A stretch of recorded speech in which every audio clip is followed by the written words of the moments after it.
En el nombre del Padre, y del Hijo, y del Espíritu Santo. Amén. Proclamación del Santo Evangelio de nuestro Señor Jesucristo según San Mateo 13, 36, 43.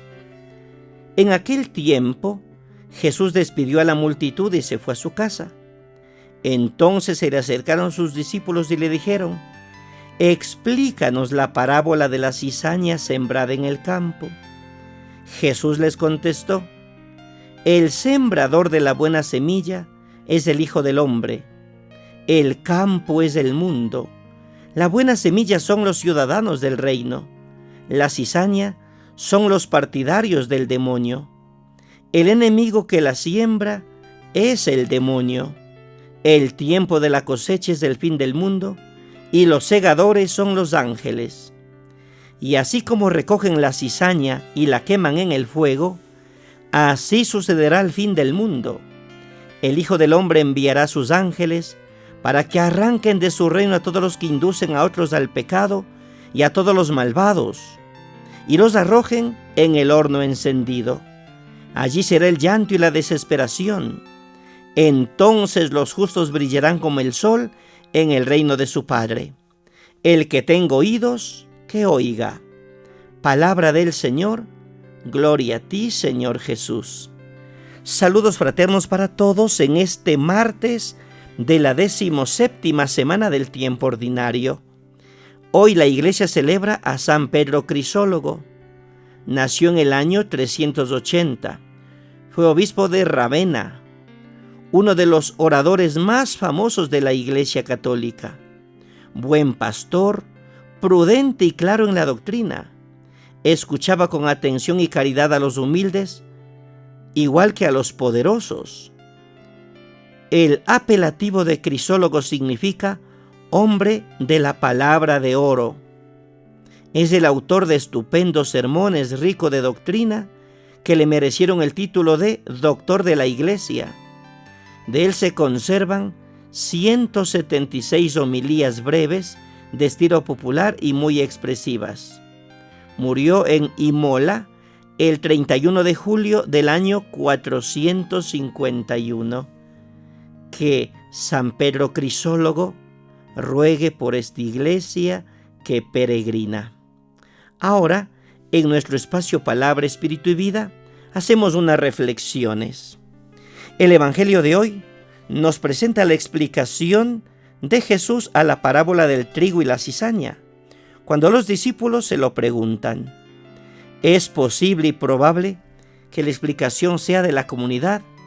Pues una parábola, por su propia naturaleza, pide la implicación y participación de las personas en el descubrimiento del sentido.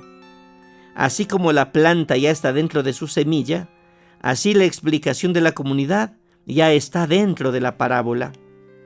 Y es exactamente este el objetivo que Jesús quería y que quiere alcanzar con la parábola.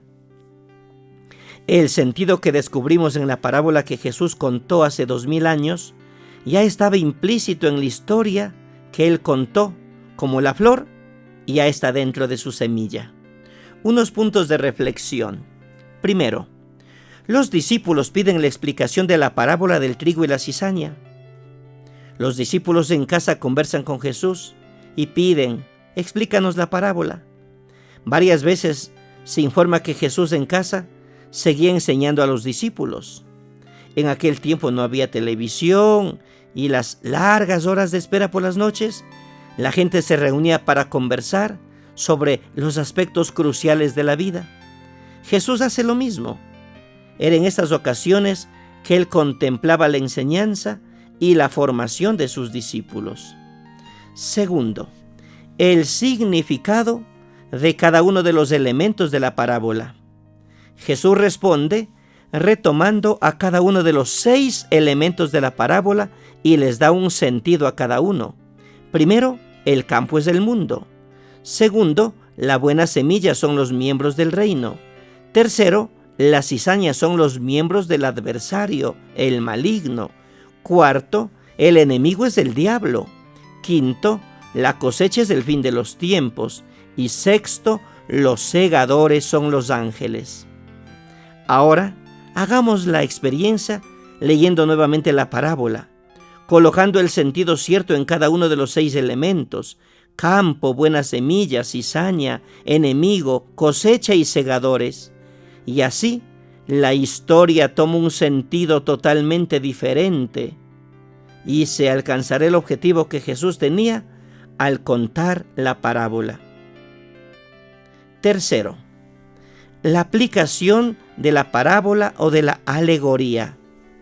Con las informaciones que da Jesús, entendemos la aplicación que Él da. De la misma manera que se recoge la cizaña y se la quema en el fuego, así será el fin del mundo. El Hijo del Hombre enviará a sus ángeles, que recogerán de su reino a todos los escándalos y los obradores de iniquidad, y los arrojarán en el horno de fuego. Allí será el llanto y el rechinar de dientes, y los justos brillarán como el sol en el reino del Padre. El destino de la cizaña es el horno. El destino del trigo bueno es brillar como el sol en el reino de los cielos. Por detrás de estas dos imágenes está la experiencia de las personas. Después de que escucharon a Jesús y lo aceptaron en sus vidas, todo cambió para ellas. El fin llegó. Jesús llega. La realización de sus promesas. Ahora la vida se divide en un antes y un después de los que escucharon y aceptaron a Jesús en sus vidas. La nueva vida comenzó como el brillar del sol. Si hubiesen continuado a vivir como antes, sería como la cizaña echada al horno, una vida sin sentido y sin un espíritu de servicio para nada. Cuarto, la parábola y la alegoría. Existe la parábola, también la alegoría. Existe la mezcla de las dos, que es la forma más común. Por lo general a todo se le llama parábola. En el Evangelio de hoy tenemos el ejemplo de una alegoría. Es una historia que la persona cuenta, pero cuando cuenta no piensa en los elementos de la historia, sino en el asunto que debe ser esclarecido. Al leer una alegoría, no es necesario mirar primero la historia como un todo, pues en una alegoría, la historia no se construyó en torno a un punto central, que después sirve como medio de comparación, sino que cada elemento tiene su función independiente a partir del sentido que recibe. Se trata de descubrir lo que cada elemento de las dos historias nos tiene que decir sobre el reino, cómo lo hace la explicación que Jesús nos tiene que decir sobre el reino, como lo hace la explicación que dio sobre la parábola. El campo, la buena semilla, la cizaña, la siega y los segadores. Generalmente las parábolas son alegorizantes, que esta palabra de bendición nos ayude a combatir las insidias del enemigo y tener en nosotros semilla buena que produce el 100, el 60 o el 30 por uno, así sea. En el nombre del Padre, y del Hijo y del Espíritu Santo. Amén. Un santo día. Pasen bien.